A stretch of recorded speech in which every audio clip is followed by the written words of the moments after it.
हे मी त्यांना सांगून आलोय। राज्याचे वनमंत्री आणि पालघर जिल्ह्याचे पालकमंत्री गणेश नाईक यांच्या उपस्थितीत विरारमध्ये आज जनता दरबार पार पडला। या दरम्यान नागरिकांच्या समस्या, तक्रारी आणि प्रलंबित विकास कामांची सविस्तर चर्चा होऊन संबंधित विभागांना आवश्यक निर्देश देण्यात आले।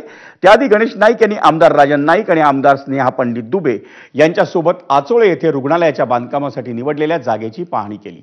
15 एकराच्या आरक्षित भूखंडावर अत्याधुनिक रुग्णालयासह एक उत्तम कॉलेज उभारण्याचा मनोदय त्यांनी व्यक्त केला।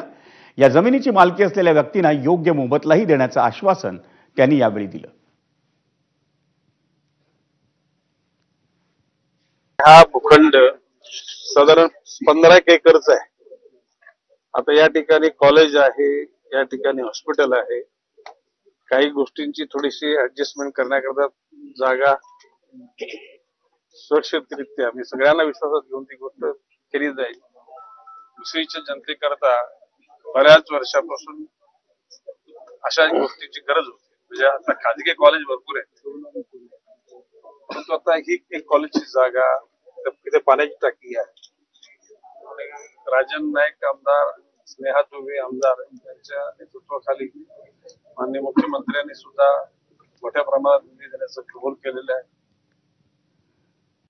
आणि डहाणू नगर परिषद निवडणुकीच्या निमित्तानं भाजप विरोधात सारे पक्ष एकत्र येताना दिसतात।